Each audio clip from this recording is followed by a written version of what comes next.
Have you ever thought about why the 2003 and 2008 Hulk movies, despite being the best adaptations of the Hulk character, were so poorly received? Especially in the Avengers movies, Hulk was portrayed in the worst possible way compared to his comic book counterpart, not just in terms of power and abilities, but also in terms of storytelling. However, despite all this, people preferred the Hulk from the Avengers movies, while claiming that Hulk's solo movies were bad and that they didn't like them. Let's first analyze the 2003 Hulk movie. This was the best cinematic adaptation of the Hulk character we have ever seen. Of course, the movie had very low critic and audience scores, but here, I am evaluating the character rather than the movie itself. As you know, in all the videos I've made about Hulk, I have repeatedly told you how well this character was represented.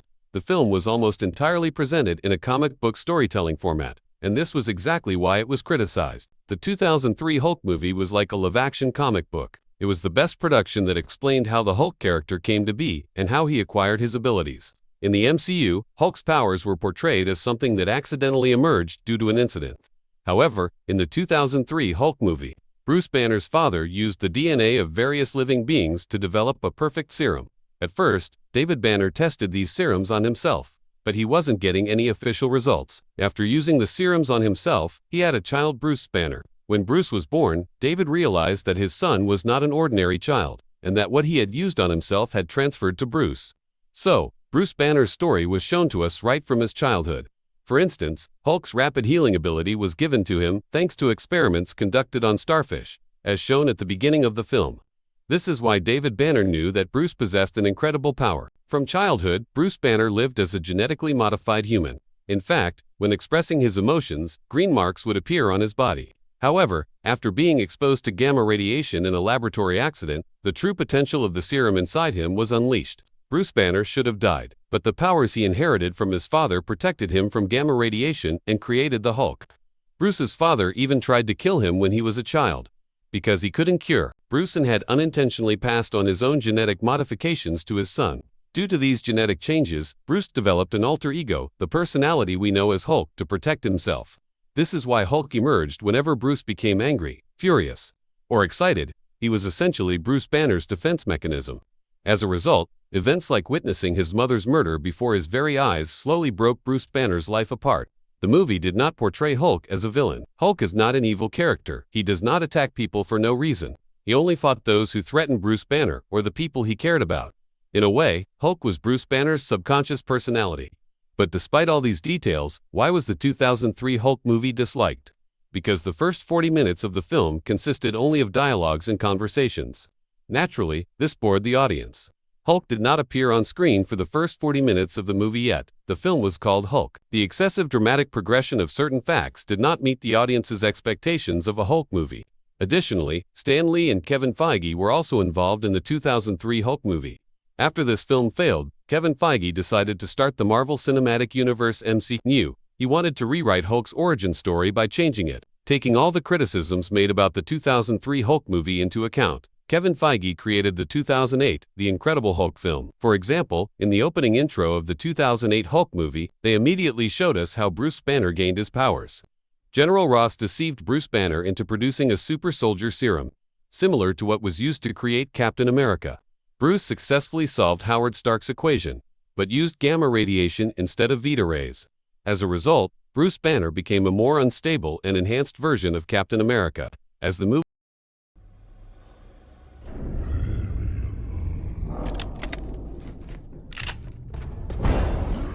The details of the story were gradually revealed to the audience. Additionally, Hulk was not portrayed as a mindless monster who attacked people for no reason. He only used his power to protect Bruce Banner. Hulk was also not a completely silent character. He even told people to leave him alone. The 2008 Hulk movie attempted to correct all the missing character motivations that were absent in the 2003 Hulk movie. For example, in the 2003 Hulk movie, David Banner was so amazed by Bruce's abilities that he wanted to possess the same powers. He even attempted to kill his own son to achieve them. However, his motivations were poorly developed because what would David Banner even do with all that power? In contrast, in The Incredible Hulk 2008, Emil Blonsky was immediately fascinated by Hulk when he first saw him. Blonsky had spent years fighting to be the best soldier, and he believed that the power Bruce Banner possessed was godlike. I believe his transformation process was portrayed beautifully. However, If they hadn't taken every single criticism of the 2003 Hulk film so seriously, I think the 2008 Hulk movie could have been even better. When people watched the 2003 Hulk movie, they saw a Hulk that was extremely powerful, invincible, and unstoppable.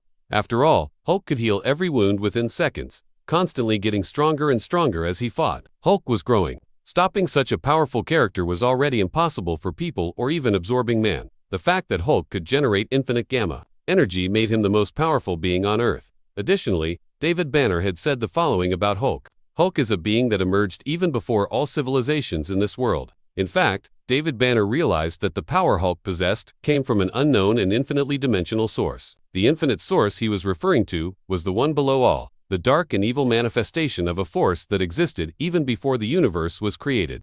This character was made entirely of pure gamma energy. Therefore, potentially, the 2003 Hulk was as strong and invincible as the Hulk in the comics. Not wanting to bring such a character into the MCU, Kevin Feige gradually reduced Hulk's powers in each new film.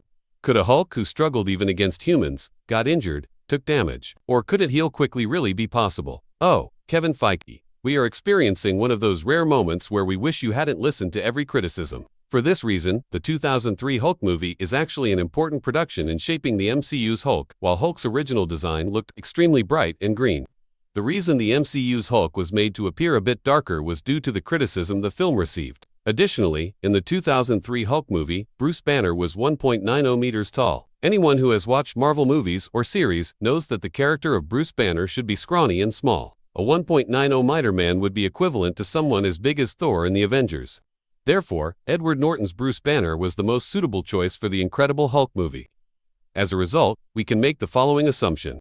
The 2003 Hulk movie was a true comic book film, while the 2008 The Incredible Hulk movie was a cinematic adaptation of a comic book. One movie had entirely comic book-style transitions, scenes, and character stories, while The Incredible Hulk had a cinematic story.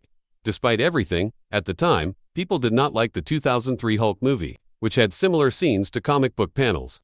However, after the corrections made in the 2008 Hulk movie, the film's rating increased slightly. If you ask me, I think both movies were solid. Now, imagine a 2025 movie where even Red Hulk barely appears for a few minutes. Are the action scenes in that movie really what people want? Or did the 2003 Hulk actually deliver exactly what the audience desired? It's really difficult to give people what they truly want. However, let's not forget that the MCU has gradually weakened Hulk over time. In my opinion, Hulk movies generally provide an enjoyable viewing experience. No matter which movie he appears in, people really love watching the Hulk character. They even created a new character just to be able to fight Hulk Wolverine. Yes, for those who don't know, Wolverine's creator explained that they designed Logan specifically to be a character who could fight Hulk. Normally, Wolverine was not originally intended to be part of the X-Men initially. Wolverine was planned to be a one-time assassin character who would be shown attacking Hulk. That means Hulk was such a powerful character that they had to create a new one just to stop him. And then they wrote a backstory for this new character. That's why Wolverine and Hulk have frequently been made to fight each other. However, those unaware of this fact often ask, why are Wolverine and Hulk even fighting? It's normal not to know this, because the comic I'm talking about was released in 1974.